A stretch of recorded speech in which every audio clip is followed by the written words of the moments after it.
Gather, veterans. It's time to join the fight. The long war begins.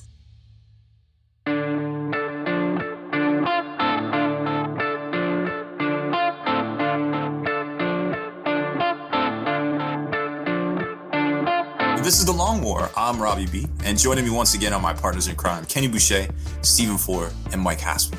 What's up, guys? Yo, dog, great to be here. Hey, what's happening, everybody? What's up? There it is. That'll never get old. No. I mean, how many years? Still not old. Was that the 90s or was it the 2000s? Or was it early 2000s? No, I think it's the early 2000s. Yeah. So still almost 20 years. Yep. Still not old. Oh, it's hard. That's hard to think about that. It's almost 20 years. It is. Once you start. That's when we're getting old. We are getting old. I'm just kidding. I was there when Haspil literally turned 40. I knew Haspil in his 30s. Yeah. And Haspil knew me in my 20s. I'm really in my 30s. When did I meet you, Haspil? 07? So that was like at Vegas, right? Yeah, that was like 13 years ago. Yeah. Ish. At the Vegas GT, Phil Kelly was there. Yeah, poor Phil Kelly. We had to explain math to him. They explained how 4th edition Super Falcons were preposterous. And he was getting hit up for news at the urinal in the men's room. He's trying to take a piss, and people are like, yo, what's the new heat on the Eldar Codex? What are you going to do to Grey Knights? Savage. Brutal. Yeah. They should give the GW people their own bathroom so they don't have to deal with us peasants asking them things in the stall. Yeah. Speaking of bathrooms, I heard you had an incident with glutens this week. Yo, I had some of that Progresso hearty potato soup or some shit. I don't even know. It said gluten-free. It is not. Not even a little bit. Liquid gluten is what the label should say. Liquid gluten. I was an hour stretch didn't go by that I wasn't in the bathroom for like 2 days straight. So I just need to know it wasn't the hot knee. It wasn't like sprinkled gluten. No. It was like straight gluten. It's like the silent but deadly gluten because you don't realize that you've ingested it. It gets through your stomach. You might feel a little something and you're like, whatever, I don't know. And then it gets into your intestines and it stays there. And it just stays there. The residue. Gluten residue. So the label should have said put directly in toilet to save time. Yeah, that's what it should have said. I have like a cabinet full of this Progresso soup that all says gluten-free, and I'm like not going to eat any of it ever. Maybe they are gluten-free, and the thing they put in it to make it taste good and not be gluten-free is just rat poison. No, also known as gluten. Yeah, also known. Is rat poison gluten-free? Yep. Nah. Well, remember, they have this thing called maltodextrin, and maltodextrin usually is made from corn, but if it's a product, it's not a food product made in the States, a lot of times the corn is gluten. So remember that one Adepticon when I was taking those airborne the vitamins. Yeah, I was literally, and I'm like, why am I breaking out with all these like cold sores all over my mouth, my tongue, down my throat, and my stomach? Yo, you had the hot knee the whole time? Yep. It was because that maltodextrin. So like you have to, if you're really afflicted with the glutens, you have to be really careful. You have to read everything. But when it says gluten-free, you should be good. I was not good. I was very upset. But I remembered my training and I just ate a bunch of protein bars. Yep. And it just kind of pushed things through in 2 days. So now it's time. I have to have this question. Now that you know what it's like to have a full-on gluten attack, it's been a while since you've had one, because you're obviously a responsible human, But so your favorite foods from years past, the ones that you can't eat anymore, would it be worth it for just a one good old go round? Just put it all in front of you. Not worth it? Nah, not even a little bit. Wow. It was real. It's so painful. Like, I have this thing, like, if I can't eat or I can't sleep, I'm not doing it again. And I had a hard time sleeping. I was like, nope, don't want it. There it is. Heard it here first. Progressive gluten-free soups are not that. They're not. Or they are gluten-free plus rat poison. One or the other. So, poop section, solid. Anyone got a dick section? Or not solid. I think that was the problem. It was very much not poop solid. section, kept it very loose with the poop section. And running. Very loose. And running. I do have, since we have to talk about penises, apparently eighth grade boys here. I saw an article today for a company that's selling a large chocolate phallus that they can send discreetly packaged to anyone anonymously, and it's called Eat a Dick. I suspect somebody on this show is going to get one. It's a chocolate gluten-free. I don't know. So I thought, because did you, Juice, you weren't here last week, right? Mm-mm. So did you have a chance to witness the gummy dicks? No, I haven't. So last week, I was sent in the mail a bag of dicks, gummy dicks, and that was our dick segment. I ate one, and we published a gummy dick ASMR video. Mm-hmm. Did it taste just like it looked? Delicious. On top of being a bag of dicks, they also were horrible gummies. They weren't even good. Oh, terrible! It tastes like crayons. Yeah. But this chocolate dick, I'd eat that. But I'd eat that. You know what? I can only imagine that it's going to be anatomically correct, not smooth. And then all of a sudden, as Kenny gets one in the mail 3 days later, it's like, Kenny, why is that chocolate dick all smooth? I just need to ask you a real life question. Why are there no features on it, no details on it? How did that happen? I know that in the picture, because you showed us that it seemed like it had real life features. Now it just looks like a smooth cylinder. Is there something that happened that we need to know about? We know what happened. He has a scratchy kitty cat tongue. You know what I did. Last thing about chocolate private parts. Did you see that during Christmas there was a company that was making edible anal replicas? You can go in, your lady or your guys, they would make a mold of your ass, not your like cheeks. We're talking about like the sphincter. It's about the gasket. And you can send a box of ass. The O-ring. Yeah. Some of ours would be tighter than others on the show. Or we are 5th grade boys, apparently. Not even 8th grade. They would just be for Kenny boys and I. Don't know what O-rings are. Yeah. Kenny, if we did that and send it to our ladies, Kenny and I, we would send just a box of melted chocolate in a big mass. Well, I thought it was supposed to be a bag of chocolate hula hoops. Yeah. They're like, what is this? The O-ring. Why? That's this doesn't make sense. Why is it so big? Yeah, I blew it out. What happened? All right. Okay. Yeah. It's on Marketplace. Well, you guys will find it shocking, but there's a new box set coming out next week. It's called Shadow Sphere. Shadow Vault Spear Knight Crime Solving. The Crime Solving Spear. Crime Solving Spear box. $175. Games Workshop was telling their retail accounts that there's $400 of cracking value in here. I can't do an English accent. And apparently people are all about it. There's every store that orders like 20 or something gets like some War Scroll cards to go with it for the units inside, which will be pretty neat. Me personally, I hope that they are going to put at least all of the...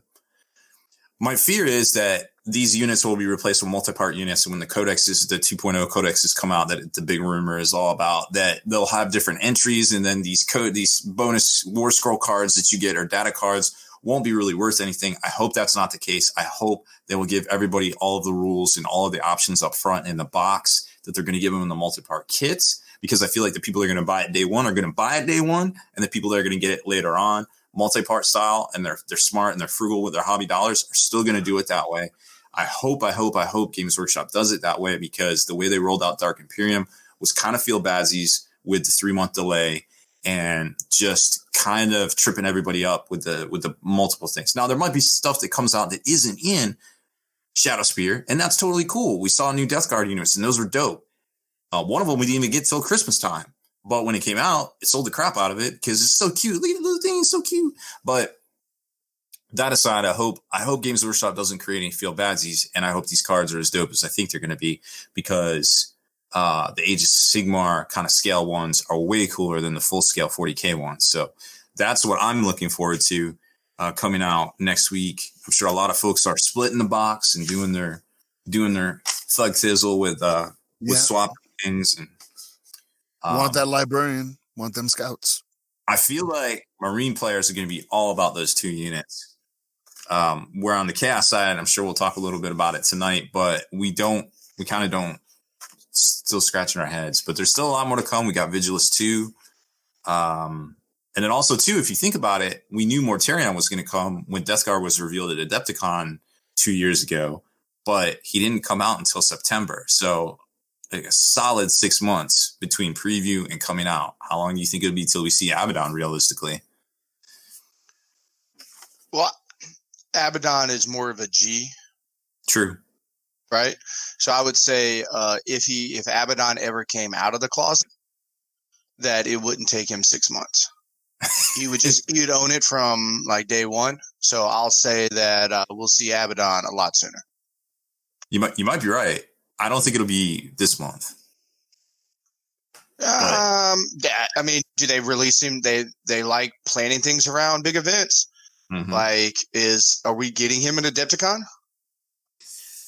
I don't know. Is that happening? What was the major release last year at Adepticon, right? Like Forgebane, right? So, I mean, I don't know. They're releasing this. Maybe. I don't know. Well, there's going to be a lot of previews because we got Gamma next week and then Adepticon 2 weeks later. So they have a lot of room for a lot of previews still. Remember, there's still Age of Sigmar on the books and a lot of different things. I'm excited to see what their licensees are going to bring to Gamma. Yes. I'm really pumped for that. Like what, cause I'm one of those people that like the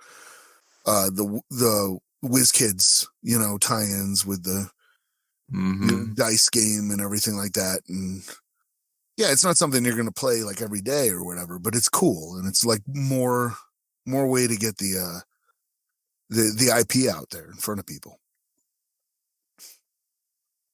Yeah, there's a lot of stuff coming out. They paired up with Kingdom Hearts to do a Kingdom Hearts talisman. So Disney and G-Dub coming together on a licensee product. Get out of here.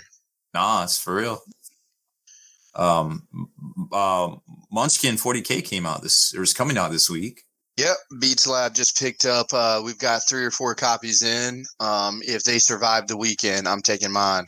I'm buying one and I'm playing it Sunday night after we do our live game.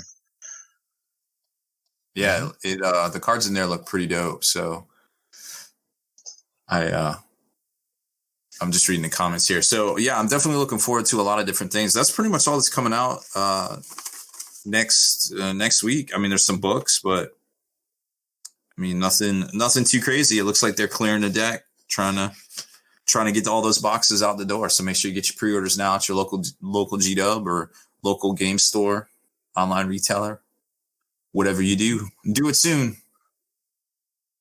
Yep. Awkward silence. All right. So, yeah, speaking of getting the IP in front of more people, right? So there has been a controversy online because GW decided that they were going to go after the middle grade market with books. And they put out 2 books. under the titles of Warhammer Adventures. I don't remember the fantasy one's name. The 40K one is Warhammer Adventures Attack of the Necron. And there were a lot of folks, that were just like, oh, they're going to, water down the Grimdark to make it kid friendly. How are you going to do this? And it's, it's a sign of the, the apocalypse, essentially, that the IP is going to fail. So I went ahead and I listened to the audiobook. The audiobook of the Attack of the Necron is read by David Tennant, who was the 10th Doctor. And the fantasy one is read by Billy Piper, who was the 10th Doctor's companion for a while. So it's kind of cool that they went like right for some Doctor Who fandom and everything. I really liked it. It is very, it is kid friendly, you know what I mean? But it is also a perfect entry to Warhammer 40K. Like when the Necrons show up, they're no joke. Things get ugly really, really quick.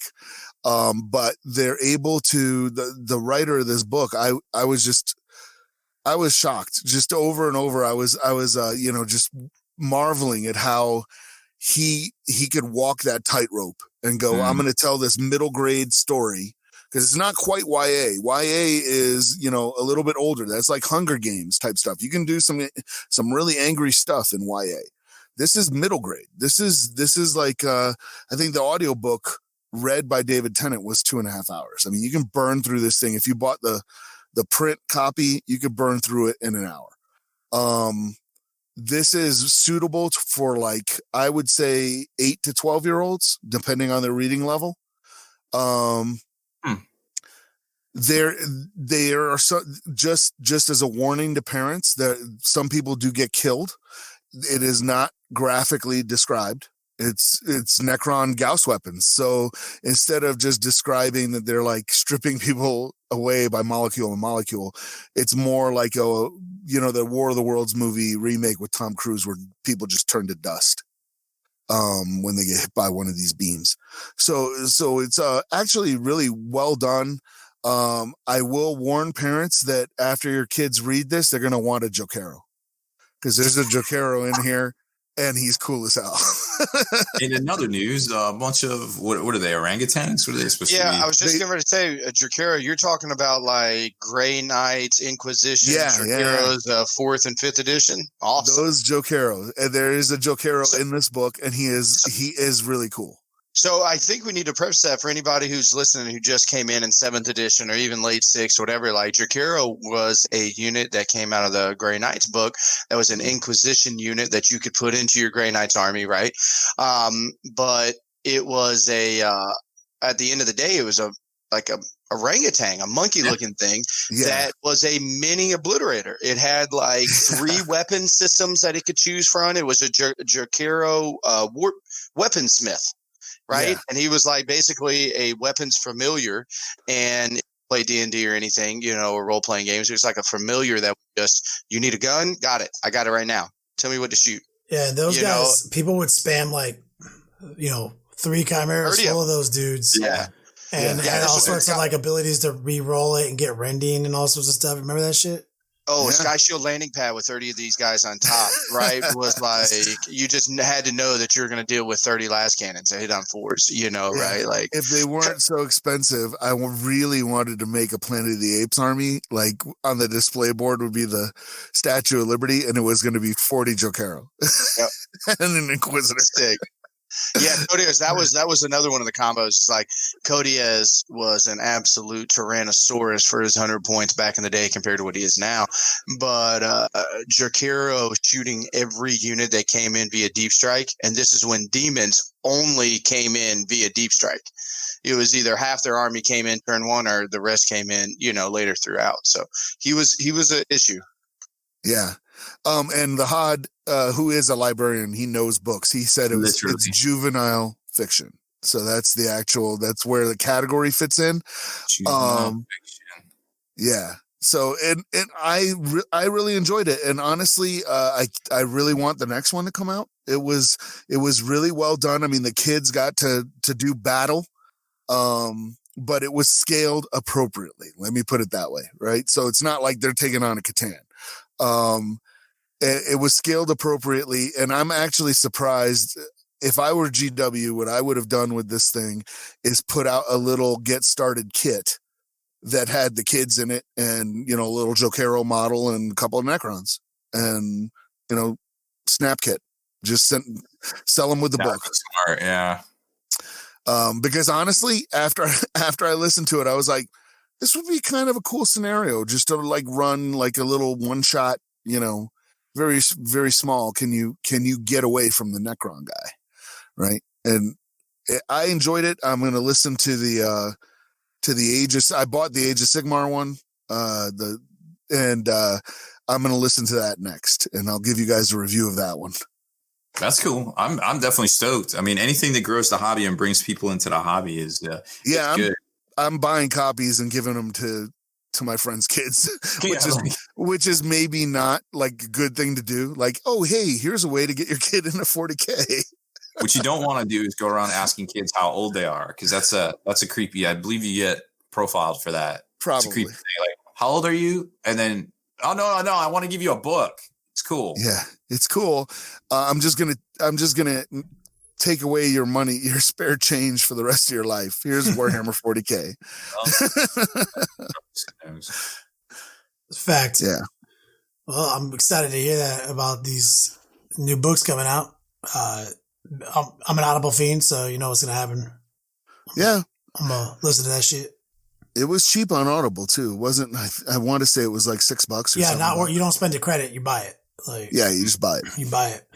But we ready to move into a commercial break? Maybe break down some meat and potatoes. How you guys feel about that? Sounds good. All right. See you on the flip side. Finally, the Long War swag is here. LongWarSwag.com, the official home of Long War merchandise. We've got a range of merchandise exclusive to the Long War brand, next level painting, and spiky bits. Definitely log in today while supplies lasts.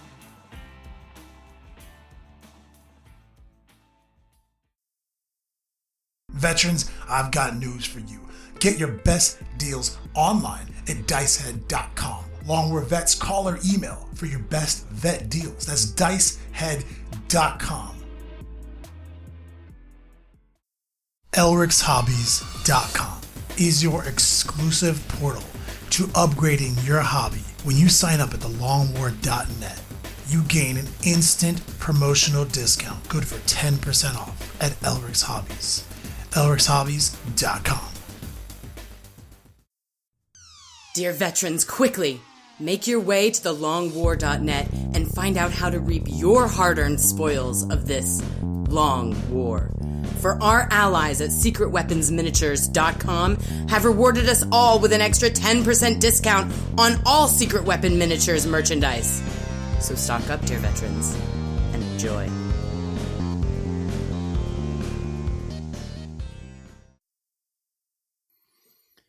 And we're back. About to break down some of these new units. Rob, give us some technical terms. What are they called? Phobos armor and Legion demons. Those who's got hobo armor? Hobos is a moon of Mars from now on.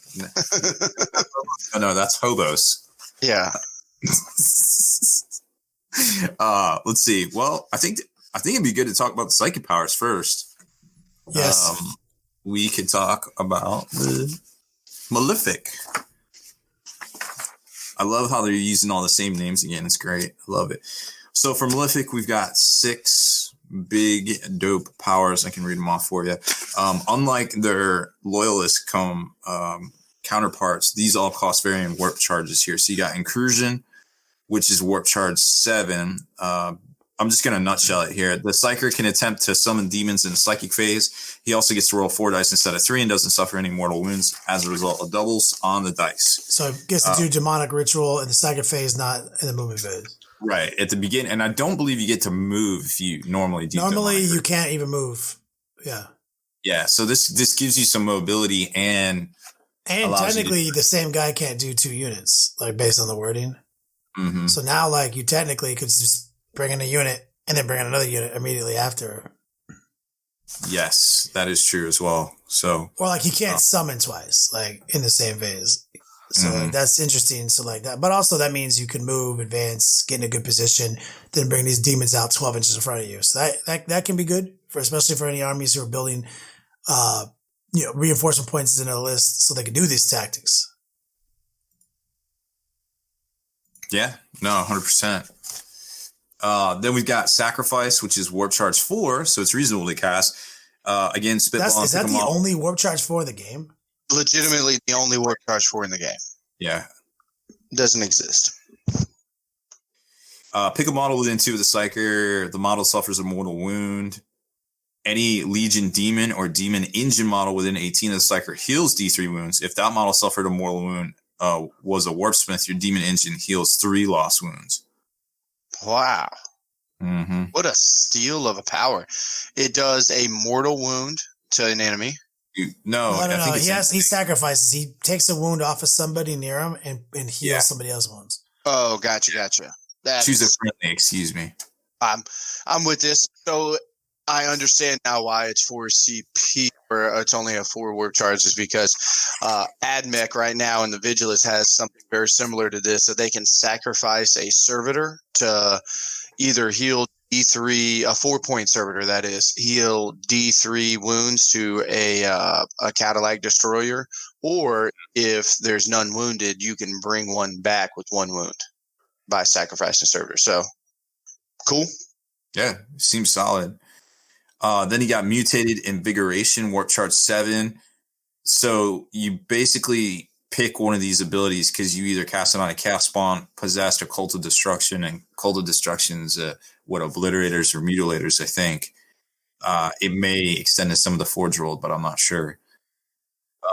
You can either reroll a dice for the Chaos Spawn's Mutated Beyond Reason ability, or you can reroll the dice for the attacks with a unit of Possessed and their Writhing Tentacles, or you get to reroll 1 dice when rolling for strength, AP, and damage of a Cult of Destruction's unit weapons and its Flesh Metal Guns / Flesh Metal Weapon ability. So yeah, that's a good power that people were talking about for Obliterators, and I'm excited to see if they do anything to Mutilators too. But like, yeah, I mean, banking a reroll for your Obliterators in a Psychic phase is pretty good, because I was doing that with Gaze of Fates and a CP anyway, and it was pretty good having 2 rerolls for your Flesh Metal Weapons. So that's useful. Yeah, that one's not bad at all. Again, spitballing just from my notes. Possession is you cast it on your Psyker. Your Psyker's AP is improved by 2. And if he kills a character, you can add a Chaos Spawn to your army. If he kills Adept Astartes or Heretic Astartes, you can add a greater Chaos Spawn to your army. If he manages to kill a vehicle with the Explode ability, it automatically explodes, and the Psyker ignores the mortal wounds. Warp Charge 5. I mean, I like everything it said, except that's, you have to have reinforcement points to do some of those things. And, sorry, there's going to be a moment when it might come up. Yep. Cursed Earth, until your next Psychic phase, friendly Legion demons have their invulnerable improved by 1 to a max of 3 while they're within 6 of the Psyker. And there's some tech. Best spell they've got. That's the winning spell. That's the old Cursed Earth. That's real good. But the caveat is read the keywords. Like, that's a big part of this. So any of these buffs, this one specifically says Legion Demon, right? Yeah, it can be all of these for the most part. A Legion Demon. So you can't. So don't just instantly be like, "Oh, Demon, I'm gonna throw this up on my Plague Bears, get him to a 3 invulnerable with Warp Surge." Nah. Legion Demons. So it is useful. Only the demons out of the Chaos Space Marine book is what Legion. They don't even have Legion. Like only basically Obliterators, Mauler Fiends. Things that are basically, I'm sorry. Yeah, anything that's got the demon keyword out of the Space Marine Codex, not any demon. That's how they're able to get around. Not even the demons that you can put, like, because the Chaos Codex has demons in it for demonic ritual. Yeah. They don't have Legion. Oh. So, you don't, no actual, demon person has the Legion keyword. It's the demon engines and, Obliterators and stuff. Yeah. There are a couple plays. There are a couple Forge plays. Raptors. Yeah, like Raptors. or not raptors, warp talons. Warp talons. That's Possessed marines. So you can stack. So you can, like the play obviously is there's Zinch now. So then you can throw Weaver of Fates plus this on them and they can have a 3 vulnerable. So that's pretty cool. But there's other plays like Decimators, something I've played a lot in the last couple of years at different events. Decimators are a Forge One unit. They are demon engines. They have the demon keyword. I like to run 3, and suddenly they have a 4 invulnerable, which is pretty cool.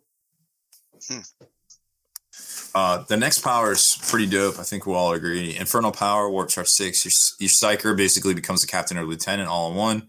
Reroll hit and wound rolls of 1 for Legion demons while they're within 6. So real quick, is this guy a level 2 caster? Can he cast 2 and deny 1, I believe. Let me double check. He knows 2 or can cast 2? He knows. Oh, good. He knows 2. He knows Smite. He can dispel 1, and can he cast 2? I do not think he can. Let's see. I want you to know how excited I was going to be, Kenny, because you just said Decimators, and I was like, "Oh, combo!" Oh, no, he can. There it is. Manifest 2. So instant combo. This guy casts reroll hits of 1 and wounds of 1 to your Decimators. Well, Decimators don't roll a wound. No, they just need a Lord. I like this for my C-beams. Mm-hmm. Because the C-beams guys, right? You still use that on the Decimator platform, right? No, that's a Contemptor. Yeah, Contemptor. Decimator, Soul Burners don't need a roll a wound. I thought it was still the same. The Soul Burner Petards, you switch those out on the Decimator platform for the C-beams. So it's the Contemptor pattern dreadnoughts that have C-beams. Well, I mean, I think both could, but maybe, but you want them to hit on 2s.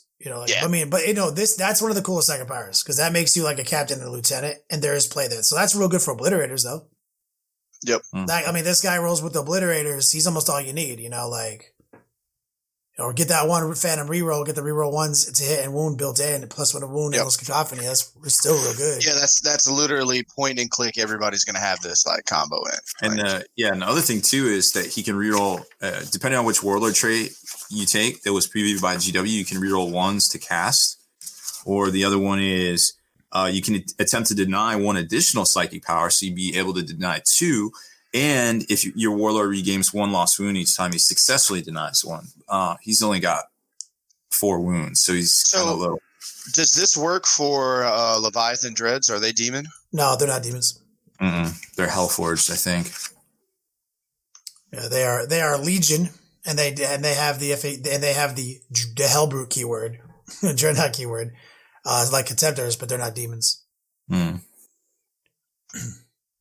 Unfortunately, yep. I would be super happy if they were. Dog, I was like, are you kidding me with their guns? And they also come preloaded with a 4 vulnerable, so they'd be at a 3 with this possession shit.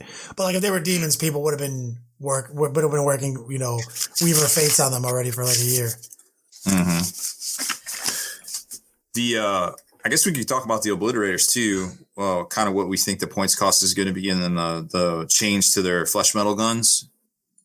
You want to take us on that? Oh, they showed the rules. First off, the models. Swole obliterators. Fucking so fucking tight. 10 out of 10. Love them.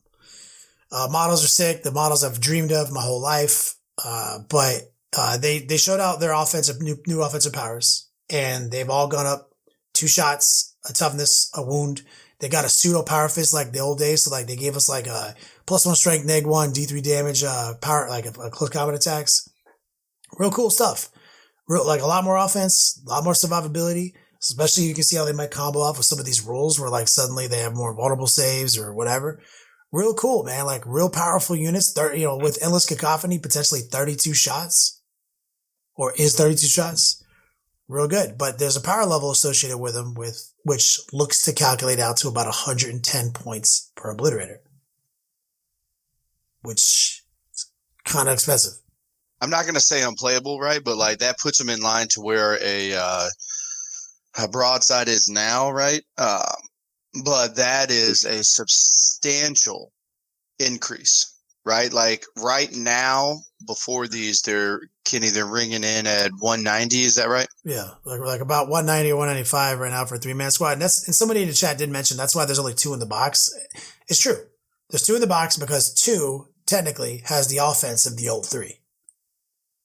So if that's what you're used to, if that's what you're used to, then it's the same offense as the old 3 with a couple of new tricks. But the problem is that the 2 are still more expensive than the old 3. So that's a little upsetting. That I would have preferred them to be just cool new models with these new stack of powers. I would have the same points. I would have been much happier with that.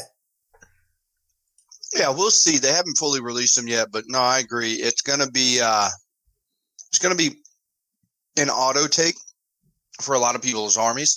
But I will say this: if they do go to that expensive, I don't see as many potentially 3-man units. I like 3 units of 1. I like, deep striking 3 units of 1, taking people's angles. You know how easy it is to find a spot for one dude to just deep strike in? You can work angles, right? And it actually reminds me of the termicide units is what we called them back in the day that Chaos could do, where they would just deep strike in 3-man units of Terminators that had combi weapons, and they would suicide them. Where they would just deep strike in, shoot their plasma, shoot their meltas, right? And then they know that they turn around and get killed, but they have some good offense. One of these guys could come in, easily get his 110 points back if that's where they go to, and be all good from there, right? Versus, is somebody going to stop my, is Genestealer Cold or Drakari going to stop my shooting twice? Right? Do I fail a psychic check because somebody stopped it, and all of a sudden the big points that I put in this 3-man unit is now not half as effective because my combo got messed up.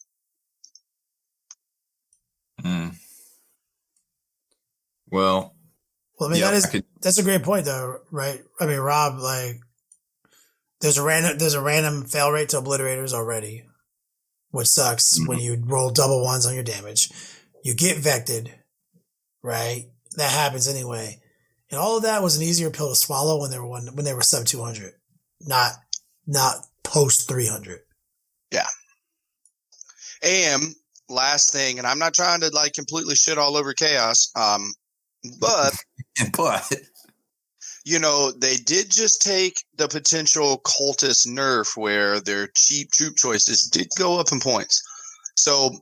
It's not like a lot of Chaos Space Marine armies had these extra points sitting around anyway, right? It was already kind of maxed out to the brim. So, I mean, no love lost here. I think they're still going to be amazing. They're still going to be played, but recognize real. If they do go up in points, I don't care if they've gotten better. If they do go up in points, it's definitely going to hinder your list. Is your list that you're going to have to cut stuff out of? Is it that much better? Is it 110? Is what the new obliterators are going to do? Is it 110 points better than what you have right now? I think we can't make that call until we see the Vigilance book. But absolutely, I'm hopeful that they are going to be as good as at least Marines were, with the Vigilance 1 book, and at least as Marines are just looking at this box set. Because we could keep talking about Chaos, but I'd like to jump over to Marines and start talking about some of those psychic powers and stuff. Let's get hyphy on Marines. Staunch man, backbone of the Empire. like you said, we don't want to shit on the Chaos. There might be a lot of cool things in the horizon. We think there might be another book coming out. Chaos Space Marines needs an update. These are all really cool things happening. Sickest models in the game. We don't want to jump the gun with the information we have right now. Obliterators are like, man, yeah. But the model's dope. Let me tell you, as Rob's about to break this shit down for us, in my opinion, I actually went on a little spiel. I'm going to cut it a little shorter this time, but GSC just dropped, and in my opinion, the most powerful shit that 40K's ever seen is in this GSC book, right? And I don't believe that it was an accident that within 2 to 3 weeks of that GSC book dropping and some of the coolest abilities and characters that they have access to, all of a sudden the Imperium has access to.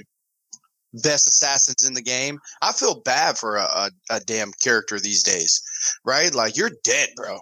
GSC with all their assassin killing abilities, all the new assassins with double shooting Vindicators and Evisaurs popping up and being able to throw people's games off. Man, it's unbelievable. Mm-hmm. And then my favorite thing, one of the best things the Clamovis is saying for GSC is saying no deep strike within 12 inches. Period. Right? Surprise! The exact same verbiage Space Marines have. Multiple units. Yep, you're absolutely right, dude. I think it was definitely planned. We saw a hint of this at 7th edition, but now we're definitely seeing a lot more of it in.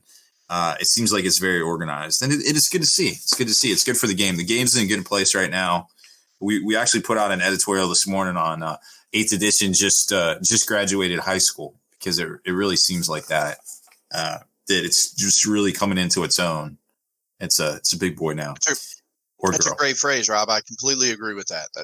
It is graduated high school. It's about to get its first real job. Yep. It's about to step into a brave new world. It is. It's gonna get they're gonna be like, hey, have you heard of credit cards? They're like, oh shit. Here we go. Oh, do you want college? You want this student loan? Oh, yep. I know you're only 18, but how's $100,000 right now sound? And you can never file bankruptcy. Yep. We will own you for life. For life. Just think before you. What are you getting it in? Underwater basket weaving. Yeah, there's a lot of jobs in that. Here's $125,000 for that. Oh, it's so good. All right, looking at the powers for the new Marines. Real quick, does everybody realize Haspil said underwater basket weaving without even flinching? God, that man's a legend. It's a legitimate major. I think we've all been there. All right, powers. These are all Warp Charge 6.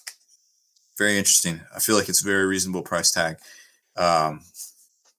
Shrouding, again, spitballing. Select a friendly Astartes Phobos unit within 18 inches. Enemy units can only shoot at that unit as if they were the closest and visible to them. If they are the closest and visible to them. Yeah. I think that's good. That's real good. Yeah, that's a good one. That's a keeper. That's real good. Like, what? Okay.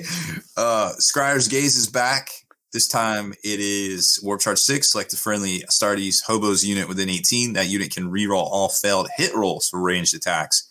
And the enemy also doesn't receive a cover bonus. Good if you're shooting other Marines, I would assume. No, it's good. Cover. Anything you can get in your army that like is another G-Man, basically, like Wisdom of the Ancients, Scions of Gilliman, now this, like it just is so much more tactical flexibility. It's also real good. So, and everything that you're saying right now, Rob, just imagine that all of this, let's use it on Crimson Fist. Remember the Crimson Fist book that just came out in the White Dwarf? So all these things, I'm like, all my combos that I'm creating with are there, with their bolter drills that they have, with their stratagems that are in that book. So I think it's really good so far. Then you got Temporal Corridor. Remember, these are, if I don't say it, these are for the most part all key lock to hobos. Select a friendly Astartes Hobos unit within 3. That unit may move and must advance. However, you advance 3d6 and discard the 2 lowest results. So a little bit more tactically to be applied tactically. Highly useful. Yes. I like it, but I don't like the fact that it says it must advance. Mm-hmm. So that is a little hip. Like, I want to move more, but yeah, either way, I'm just surprised we haven't seen verbiage like that. Normally it's like you can move as if it's the movement phase, so you have an option. Here, they're just like you have to. So they don't do this and then charge. I like that, right? So you can't do that to Terminators or something unless there's a psych ability that says you can advance and charge. Then you got Hallucination. Enemy unit within 18 suffers -1 leadership. In addition, enemy rolls 2d6. If it's higher than the leadership of the unit, they subtract 1 from all hit rolls. So playing the odds a little bit there, I think. I like anything that. So is that a third Space Marine power that can stack -1s to hits on an enemy unit? It is indeed. Oh, so that's already a thing. Mm-hmm. With Gilliman, or are we talking with not Gilliman? Well, you've got a Dark Angel and a Space Wolf power. I think they do it. And Space Wolf. The trait on Tigurius. Tigurius, yeah. Yeah, and so Tigurius it's not a second power. His is just an ability, 1 unit. I'm talking about picking an enemy unit to stack on. That's the space. That's where so basically a lot of people like running these like mixed chapter Supreme commands. We have, you have the two dudes and they could be like, oh, you're castling -1/-1. And this is a potential another opportunity to do that to other certain units. So you could potentially stack a -3 with the perfect Supreme Command attachment with this guy. Yeah, it's keyed to the only people that can take these powers right now are hobos. So what do you mean by that? Like you can't give these to regular Marines, these powers. Right. So there's still a start. You can take a Supreme Command attachment, mix chapters or whatever, and you just have a normal librarian. You have to have a hobos librarian. So you have a hobos librarian, a space a Dark Angel librarian, or a Space Wolf librarian, and you could potentially triple stack a -1 to hit on something. Yeah. But do they have? Does this new hobo librarian chapter have Imperium and Adeptus Astartes keywords? I'm pretty sure, but let me double check. Hobos, Astartes, Imperium, Primaris, Psyker, Librarian. Yeah, he's got a lot. He's got all. But yeah, that's Kenny's unicorn of minus to hit, Dark Angels, Space Wolf, and this. And then again, just for free, if you want, you can round this whole entire detachment out with Tiggy, and then your elite choice is a sick ass dreadnought. Wow. Delicious. Yeah, that's ugly. I think Marines need their time to be good. Hell yeah, they do. I'm not playing Marines for any time foreseeable future, and I want the sheriffs of the 40K universe to be good. Well, I mean, it's G-Dubs, literally their, it's their IP, flagship IP. Yeah, it's everything about the game. It's like playing X-Wing without X-Wings because they sucked for so long in 1.0. Like, why do you have a game called X-Wing and nobody literally plays X-Wing? Like, you're kidding me. Next one's Tenebrous Curse. Pick an enemy unit with 18 that cannot fly. They suffer a mortal wound and have any movement, advance, and charging until the next psychic phase. It's also a real good one. Does it say any unit that can't fly, half movement? Let me get you the exact wording. That's my summation. I love half movement powers. Select an enemy unit that cannot fly and is visible to and within 18 of the Psyker, suffers a mortal wound in addition until the start of your next psychic phase. Have the unit's move characteristic in the result of any advanced or charge rolls. Damn. Maybe. And what's the war charge on that? They're all 6. That is a gangster one. That's nasty. You want to know why? Is because it specifically says not just have your move characteristics. So if you have a move characteristic of 6, you have 3, but now you get a full charge and a full advance. This motherfucker went in detail to say not only have that, have what you roll and have what you roll for charging. Like very specific. That is sick. It's specifically specific. Let me tell you, all these close combat armies are a little salty about that one. Yeah. That's good. Someone in the chat mentioned it. I was just thinking about it because I use Doombolt all the time. Was Armon it's Warp Charge 9 and it's like a fake smite that can target things. Yeah. And it's D3 mortal wounds and it does the same thing, halves their movement and advance. There's Warp Charge 9 for D3 mortal wounds. This is Warp Charge 6 for just a flat 1. I'm like, get the fuck out of here. I would much rather have this one. Yeah, but if you roll an 11 on that one, doesn't it do D3 to everybody within? It's not smite. No, but isn't that the one what's the one that blows up to everybody within? That's Gate of Infernal Gateway. Oh, Infernal Gateway, yeah. I've never played someone who does that and doesn't roll an 11. Well, you put it on, if you have it on Magnus, he has +2 and you pop the stratagem, so it's that's 4. probably why. That's how they do it. You got to roll a 12. Yeah. Yep, it's up there. Space Marines kind of outpacing the chaos on these powers. Yeah, at face value, they definitely seem to be the clear winners for sure. And they just got like the dope like cloaks and everything. Anyways, I don't want to get into it. Mind Raid. Select an enemy model within 18. They suffer a mortal wound. In addition, if your army is battle forged and you selected a character, roll 3d6. If you beat their leadership, you gain a CP. Wow. What the literal? How many CPs is that? Fuck? What the literal fuck is this? Every time you cast it, you can get a CP if you beat their leadership on 3d6. How many CP if it's a character, or how many warp charge? It's 6. So Oh they're my all 6. God. Yeah.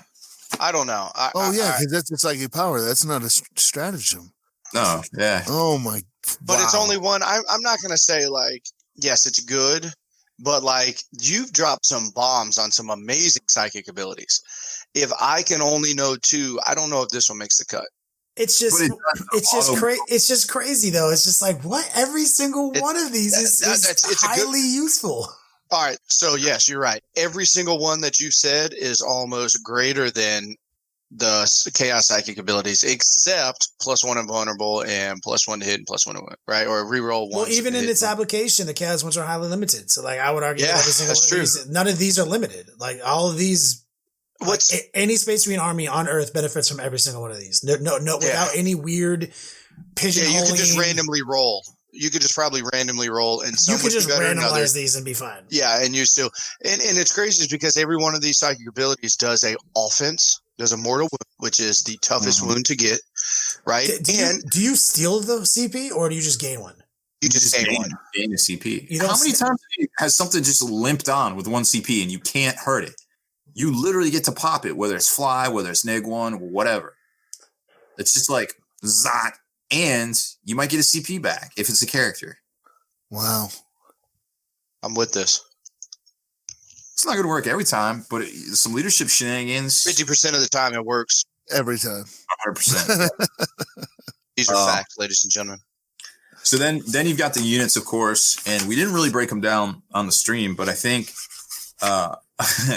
I mean, we could just do it real quick. So they got some new mechanics. There's the grab shoot, which everybody seems to have an opinion about. The new fly guys. There's the guys with autocannons. Yeah, those guys are silly.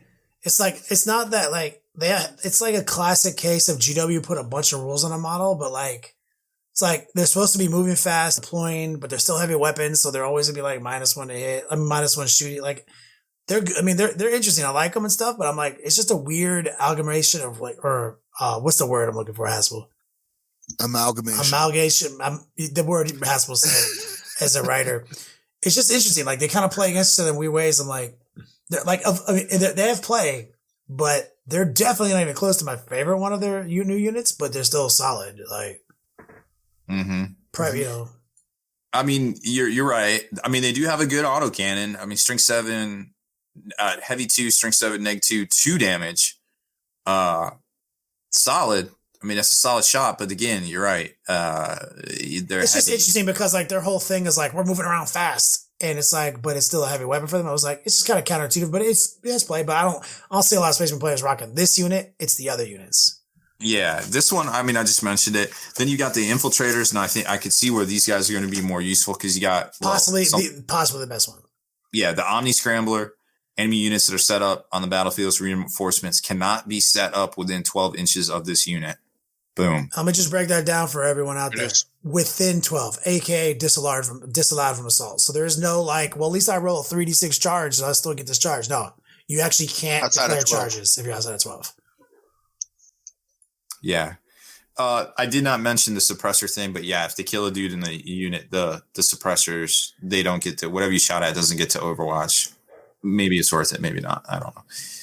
Say that again? The autocannon jumpy guys, if they kill a dude, then that unit can't Overwatch. And my God. Which is neat, but like, as pointed out one of my dear friends, Alan, who, you know, was top seat round 4 of Dice Never GT with his pure mono build Ultimate list. He's a very knowledgeable Space Marine player. He's like, I'm not necessarily trying to get in that many fights with my Space Marines anyway, so like, I wasn't very motivated to take this unit to begin with, and that's not going to convince me too, is what he told me. No. So I completely agree, but like that's in a mono build mindset, right? Like I can absolutely see this being useful, like paired in with close combat, maybe like Bulgrin, maybe like even just Catachan. I don't know. Like one of my favorite things. I won't say favorite. I'll say top 5 that I look at, or top 10 in special rules is turning off somebody's Overwatch. I mean, it's a powerful mechanic, but you have to kill a guy. They got the guns to do it, and they can do it from range. That's what I like. So if you're setting up a combo charge, right? Like it's paired with Blood Angels. Like, no, I'm with this. And there's ways to get bubble rerolls that we already talked about, you know. And if they're real quick to go back to that, did we say a price on them points wise? They're 5 power, so maybe like 2022 each. Well, with the no, gun? excuse me. So you have to buy the gun still. 3. Yeah. They're 3 to a squad, so I would imagine they're going to be more around Inceptor pricing.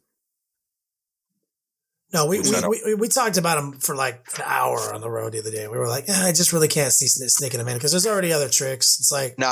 They're going to be way too expensive. They're going to overpoint the autocannons or whatever guns they fucking shoot. Yeah, they're kind of honestly they're like they're kind of similar to what was the unit, the Inceptors or the other jump packing units with like plastic pistols and shit.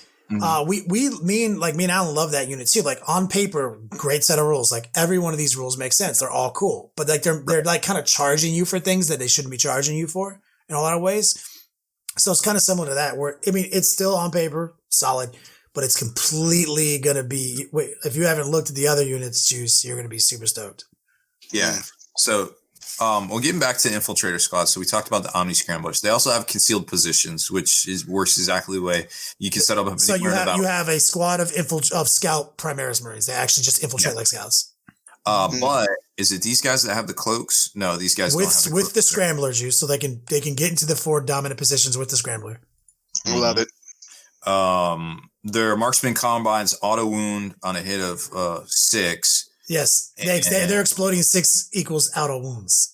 But maybe the biggest, maybe the biggest thing here is that you can take, what is it, 1, 4, 5. Okay, so you can have a squad. You can have a full squad of these dudes, but nobody can infiltrate. Come in from reserves within 12. So you can spread them out. You can get a big footprint of these guys. Anyone play like a mono build, which makes a lot of people happy, like my man Alan. He's like, he runs 3 squads of intercessors. He loves them for their points. They're amazing. He's like, instantly, I'm running 1 intercessor, 2 of these. So, and they're troop choice. Battalion, still have my battalion. They're probably going to be the same points roughly as intercessors, except now 2 of my pseudo intercessor squads can infiltrate. So it's still 10 guys in 2 different positions, 10 total guys spread across the table with the scramblers and reasonable shooting and still 10 Primaris wounds in cover, 2 up saves because they're Space Marines, 2 wounds each. Like that's going to be a staple of anyone who likes to run Primaris Marines as their battalions. They can heal themselves too. Well, they have to have 10 models to have an apothecary. And they have a ghetto apothecary Juice who does it on a 5, but you have to actually take a 10-man squad, which I don't see a lot of people. Can you combat squad? Yeah, you can. But now you have to buy the other units to unlock your battalion. No, before any models are deployed at the start of the battle. No, he's saying like to unlock your battalion, the second 5 would be your third troop choice. Now you would have to take like 2 scout squads and this 10-man unit. Oh, I see. And it's not a real apothecary; it's on a 5-up. But maybe the thing that's even more cooler is the smoke grenades. Yes. So if you're trying to hunker down and hold something, once per game, literally just like a vehicle until your next shooting phase, they're -1 to hit. Yeah. They literally have smoke launchers. Wow. Yeah. This is like Eldar trickery. Like it just seems like everybody in the 41st millennium would just own a fucking smoke bomb, right? Like you would think that everybody would have access to these things, but like they are a beautiful ITC style troop choice for anyone running Space Marines. Yeah, this is beautiful. This is an absolute staple. Like, there's no question anymore. Should I run scouts with sniper rifles or intercessors with these bulk guys? Like, it's never. Like, I'm sorry if you own 30 scouts. 30, you're going with Bobby G, whatever else. But like, if you were just like plug and play 15 scouts, like that ain't it. Give me 3 squads of 5 of these guys. Way before anything else. I like it. Super duper solid, I feel like, and we're gonna see. Wait till this other unit too, Juice. Like, remember that 1 psychic power we were talking about, the have movement stuff. Well, okay. Well, let's go by the lieutenant real quick. So you got the Phobos lieutenant. He can deep strike in 9 inches away, whatever, and the normal thing where you can reroll wounds are 1. Each unmodified hit roll at 6 also explodes. With his gun. He has the same gun as those guys. He's got the same gun there. So there's that. And then we've got the librarian does the same thing. He's got Phobos armor, but his camo cloak adds +2 to saving throws.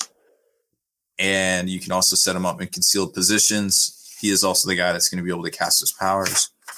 So you'll see him getting taken. Oh, yeah. He's 100% every Space Marine army right now. Anyone running Like, who's in love with Space Marines? This guy, because that guy has access to those powers all day. The Hobos captain, just as you would expect, reroll hits of ones within 6. He also has a camo cloak that adds 2 concealed positions and indeed the Omni Scrambler. So he's kind of like the total package of all the rules. Wow. And he's got the sick gun. Actually, his is better. It's heavy 1, strength 4, neg 2. Can target a character even if it's not the closest. He has like the stalker, a sniper version. Yeah, the instigator. He sounds like a badass. And then the Eliminator squad, which I think is the one Kenny was talking about. Like one unit of these has so much play. Like, yeah, there's a stack here. So power 3, wrap your head around that. The squad is a sergeant and 2 eliminators. They come equipped with a camo cloak and bolt sniper rifles, bolt pistol, frag grenades, crack grenades. The bolt sniper rifle obviously allows you to target a character, even if it's not the closest unit. In addition, you can choose a round. They're both heavy 1s. They're both 36-inch range. The executioner is strength 4, neg 2, D3 damage. If you make a wound roll of 6, it inflicts 1 mortal wound in addition. So that's, okay. Yeah, standard sniper rifle. Seen that. Then you got the mortis round. It's heavy 1, strength 4, neg 1, 1. This weapon can target units that are not visible to the firer. Add 2 to the hit rolls made for this weapon. Units do not receive the benefit of cover to their saving throws against attacks made with this weapon. That's interesting. Literally everything you're describing, too, are the assassins that just came out in GST as well. It sounds just like a Sanctus weapon, right? Or the Liberator pistols from Jesse James, the Kilomorph. Yeah, these guys are sick. Like, just don't make them 60 points each. Well, I mean, they're power level 3, so they could be. Let me tell you, they're not going to be playable if they're 180 points. No. Then they got a heavy D3 round that does 4, strength 4, 1 damage, whatever. They got camel cloaks. They got concealed positions. But remember, too, that's sick, dude. So camel cloaks, so they're in, and they just come with them, or this is like part of their upgrade? Is equipped with camo cloak. Wow. Yeah. So they're the +2. 1-up save and cover. I mean, I can only imagine, right? Like they're gonna have a 3-up armor save, right? Yeah, and they're power level 3 for the 3 though, guys. Like they're gonna be the same points as like all these intercessors and shit. Like they're gonna be 20 points each. That is unbelievable. Like, yes, give me a 10-man squad of that. I don't think you can. No, they're like 3-man. Like they're like that level squad size, but like they're 3 or 6, real handy. Yeah. Real fucking handy. Yo, I mean, we just said how some things aren't, they're just basic. Space Marines right now are just basic. I want to, pumpkin spice latte basic, right? Let me tell you, everything what you just described, Rob, is the opposite of that. Motherfucker just blew up the game. Like, I don't even know if Space Marine players are going to understand what they have access to for a while. Like, they have play. Well, now every Space Marine player is going to have a couple of these new infiltrators, maybe one of these units, these new 6 psychic powers, and an assassin sideboard. I mean, like that's one of the reasons after because we just came back from Dice Hammer GT. I didn't mention it on the show. We ran the 7 Demon Prince list that we went 5-1 with at LVL. We got dick stomped by some custodies, 2 back-to-back games, one of them with a QLexus assassin, one without. And one of the things I came to understand was that going forward with Assassin Sidebar, where every Imperial player has one, like I can't play this type of list anymore, right? And it was a very good list yesterday. And now that I'm like, man, shooting through walls, hitting my dudes, having my movements, all these new Psychic powers, and an Assassin Sideboard, and, clipping characters and stuff, like, man, I'm like, what the fuck am I going to do with this shit? Like, I got back to drawing board, scheming, as we said in a webcast. Best part of 40K, at least, is I get to scheme. Yeah. But this is why we need a new Chaos Space Marine Codex, which we believe is coming out. We got all these new cool things, but we need a little bit more of a base to draw from. Because even though we came out the gate hot with our Codex, we were looking strong for a while. Space Marines, my hat goes, you're in charge again. And remember too, there's more Primaris coming. Like we've seen bits and pieces here and there. Like there's more stuff. There's more stuff coming. So Yeah, Space Marines are definitely about to get spicy. Vigilus 2 is about to blow the game up. I can't wait. Vigilus 2, you heard it here first, not gluten-free. Let me hit this up in the chat, my man Wyatt's like, if Marines could be in the meta without Knights, I would play them.